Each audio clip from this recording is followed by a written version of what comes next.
ನಿನ್ನೆ ದಿನ ಮಾಜಿ ಪ್ರಧಾನಮಂತ್ರಿಗಳಾದಂಥ ಎಚ್.ಡಿ. ದೇವೇಗೌಡ ಅಪ್ಪಾಜಿಯವರ ಧರ್ಮಪತ್ನಿಯಾದಂಥ ಚೆನ್ನಮ್ಮಾಜಿಯವರು ವಿಧಿವಶ ಆಗಿದ್ದಾರೆ. ಆ ಒಂದು ಸಂಗತಿ ಇಡೀ ರಾಜ್ಯಕ್ಕೆ ಮತ್ತು ಹೆಚ್ಚಿನದಾಗಿ ಶಿರಾ ತಾಲೂಕಿಗೆ ಒಂದು ಅವಿನಾಭಾವ ಸಂಬಂಧ ಇತ್ತು. ಆ ಕಾರಣದಿಂದ ನಮ್ಮೆಲ್ಲರಿಗೂ ತುಂಬ ಮನಸ್ಸಿಗೆ ಆಘಾತ ಉಂಟಾಗಿದೆ. ಹಾಗಾಗಿ ಚೆನ್ನಮ್ಮಾಜಿಯವರ ಆತ್ಮಕ್ಕೆ ಚಿರಶಾಂತಿ ದೊರಕಲಿ ಅಂತ ನಾವಿವತ್ತು ಶಿರಾ ತಾಲೂಕು ಜನತಾದಳ ಕಚೇರಿಯಲ್ಲಿ ಒಂದು ಗೌರವ ಸಮರ್ಪಣೆಯನ್ನು ಮಾಡ್ತಾ ಇದ್ದೀವಿ. ಚೆನ್ನಮ್ಮಾಜಿಯವ್ರ ಬಗ್ಗೆ ಹೇಳಬೇಕು ಅಂದರೆ ತುಂಬ ದೈವಭಕ್ತಿ ಉಳ್ಳವರು, ಅಪಾರವಾದ ಜನಮನ್ನಣೆ ಪಡೆದಿದ್ರು. ಅವ್ರ ಮನೆಯಲ್ಲಿ ಒಂದು ದೇವೇಗೌಡರಿಗೆ ಶಕ್ತಿಯಾಗಿ ಎಲ್ಲ ರೀತಿಯಾಗಿ ದೇವೇಗೌಡರು ರಾಜಕೀಯನ ಹೊರಗಡೆ ಮಾಡ್ಕೊಂಬಂದರೆ ಚೆನ್ನಮ್ಮಾಜಿಯವರು ಅವ್ರ ಮನೆಯಲ್ಲಿ ಮಕ್ಕಳನ್ನ ಸಾಕೊಂಡು ತುಂಬು ಸಂಸಾರವನ್ನು ಮಾಡಿದಂಥವ್ರು, ಆದರ್ಶ ದಂಪತಿಗಳಾಗಿ ಬದುಕಿದ್ದವರು.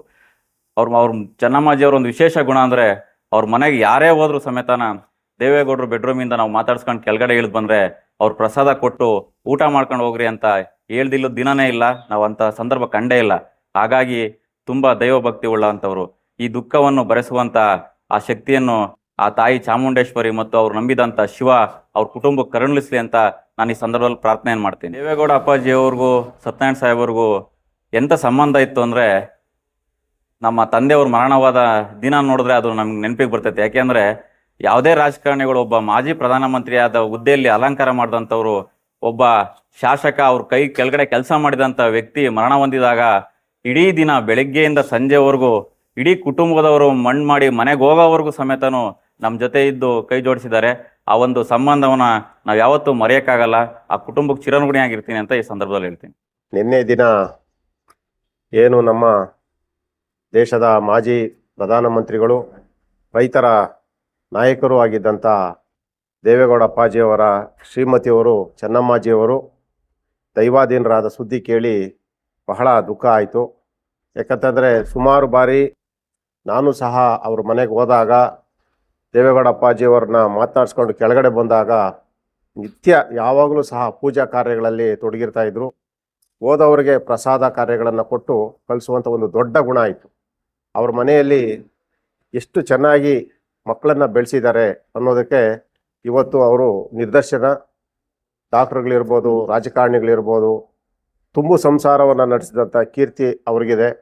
ಅವರ ಆತ್ಮಕ್ಕೆ ದೇವರು ಶಾಂತಿ ಸಿಗಲಿ ಅಂತ ದೇವರಲ್ಲಿ ಪ್ರಾರ್ಥಿಸ್ತೇನೆ. ಹಾಗೆ ಅವರ ಕುಟುಂಬಕ್ಕೆ ಈ ಒಂದು ನೋವನ್ನು ಭರಿಸುವಂಥ ಶಕ್ತಿ ಕೊಡಲಿ ಅಂಥೇಳಿ ನಾನು ದೇವರಲ್ಲಿ ಪ್ರಾರ್ಥಿಸ್ತೇನೆ. ನಿನ್ನೆ ನಮ್ಮ ಮಾಜಿ ಪ್ರಧಾನಮಂತ್ರಿಗಳು ಆಗಿರ್ತಕ್ಕಂಥ ಎಚ್.ಡಿ. ದೇವೇಗೌಡರವರ ಧರ್ಮಪತ್ನಿ ಚೆನ್ನಮ್ಮಾಜಿಯವರು ದೈವಾಧೀನರಾಗಿರ್ತಾರೆ.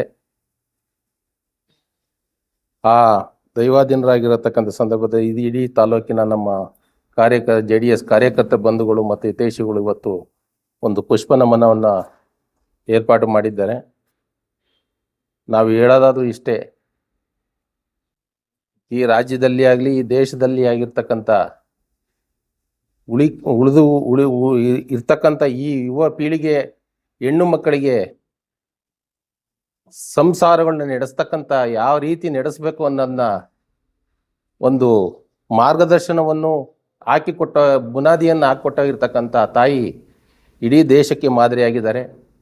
ಅಲ್ಲದೆ ಈ ಇಳಿ ವಯಸ್ಸಿನಲ್ಲಿ ಮಾಜಿ ಪ್ರಧಾನಿಗಳು, ಮಾಜಿ ಮುಖ್ಯಮಂತ್ರಿಗಳು, ಅಂಥ ದೊಡ್ಡ ದೊಡ್ಡ ಕುಟುಂಬ ಹುದ್ದೆಗಳಿದ್ರೂ ಅವರಲ್ಲಿ ಯಾವ ಅಹಮ್ಮು ಇಲ್ಲದೆ ಸಾಮಾನ್ಯರಲ್ಲಿ ಸಾಮಾನ್ಯರಂತೆ ಇದ್ದು ಪ್ರತಿಯೊಬ್ಬರನ್ನೂ ಗೌರವದಿಂದ ನೋಡ್ತಕ್ಕಂಥ ಒಂದು ಮನೋಭಾವನವನ್ನು ಅವರು ಮಾಡಿಕೊಟ್ಟಿರೋದನ್ನ ನಾವು ರೂಢಿಸ್ಕೊಂಡು ಹೋದರೆ ಅವರಿಗೆ ಆತ್ಮಕ್ಕೆ ಶಾಂತಿ ಸಿಗುತ್ತೆ ಅಂತ ಇಡೀ ರಾಜ್ಯದ ಜನಕ್ಕೆ ನಾನು ಕೇಳ್ಕೊಳ್ಳಿಕ್ಕೆ ಇಷ್ಟಪಡ್ತೇನೆ.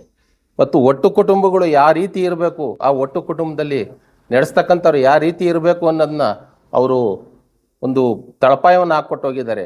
ಆದ್ದರಿಂದ ಈ ವಯಸ್ಸಿನಲ್ಲೂ ನಾವು ಸಿನಿಮಾಗಳಲ್ಲಿ ಅಲ್ಲೂ ಇಲ್ಲೂ ನೋಡ್ತಾ ಇರ್ತಕ್ಕಂಥ ಆದರ್ಶ ದಂಪತಿಗಳು ನೋಡ್ತೀವಿ TV ಸೀರಿಯಲ್ಗಳಲ್ಲಿ. ಆದರೆ ನಿಜವಾದ ಆದರ್ಶ ದಂಪತಿಗಳು ದೇವೇಗೌಡರು ಮತ್ತು ಚೆನ್ನಮ್ಮಾಜಿ. ಇವತ್ತಿನ ಪರಿಸ್ಥಿತಿಯಲ್ಲಿ ಕಣ್ಣಿಗೆ ಕಾಣದಂತೆ ಇರತಕ್ಕಂಥ ವಸ್ತು ಇವತ್ತು ಅವರು ಮಾಡಿರ್ತಕ್ಕಂಥ ಒಳ್ಳೊಳ್ಳೆ ಕೆಲಸಗಳನ್ನ ಇವತ್ತು ನಾವು ನೋಡೋಂಥ ಸಂದರ್ಭ ಆಗಿದೆ.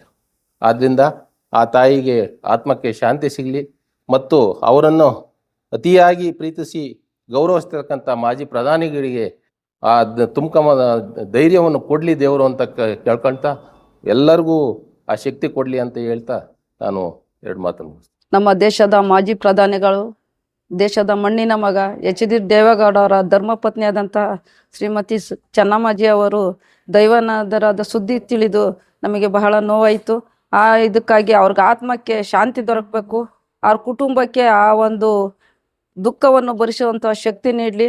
ಅದೇ ರೀತಿ ನಮ್ಮ ತಾಲೂಕು, ಜಿಲ್ಲೆ, ರಾಜ್ಯ, ದೇಶಕ್ಕೆ ಆಗಿರುವಂತಹ ನಷ್ಟ ಸಹಿಸಿಕೊಳ್ಳುವಂಥ ಒಂದು ಶಕ್ತಿಯನ್ನು ಎಲ್ಲರಿಗೂ ಭಗವಂತ ಕರುಣಿಸ್ಲಿ ಅಂತ ಹೇಳಿ ಆ ಒಂದು ಚೆನ್ನಮ್ಮಾಜಿಗೆ ನಮಸ್ಕರಿಸ್ತಾ ಆ ಒಂದು ಶಕ್ತಿ ನೀಡಲಿ ಅಂತ ನಾನು ಪ್ರಾರ್ಥಿಸ್ತೀನಿ. ನಿಮ್ಮ ಬಹುತೇಕ ಆರೋಗ್ಯ ಸಮಸ್ಯೆಗೆ ಗ್ಯಾಸ್ಟ್ರಿಕ್ ಕಾರಣ. ಗ್ಯಾಸ್ಟ್ರಿಕ್ನಿಂದ ಮುಕ್ತಿ ಹೊಂದಿದ್ರೆ ನೀವು ಆರೋಗ್ಯವಾಗಿರ್ತೀರ. ಪ್ರತಿದಿನ ಜೀನಿ ಗ್ಯಾಸ್ಟ್ರಿಕ್ ರಿಲೀಫ್ ಸೇವಿಸಿ. ಇದು ಗ್ಯಾಸ್ಟ್ರಿಕ್ಗೆ ಉತ್ತಮ ಆಹಾರ. ಜೀನಿ ಗ್ಯಾಸ್ಟ್ರಿಕ್ ರಿಲೀಫ್ ಎಲ್ಲಾ ಮೆಡಿಕಲ್ ಶಾಪ್ಗಳು ಹಾಗೂ ದಿನಸಿ ಅಂಗಡಿಗಳಲ್ಲಿ ಲಭ್ಯ.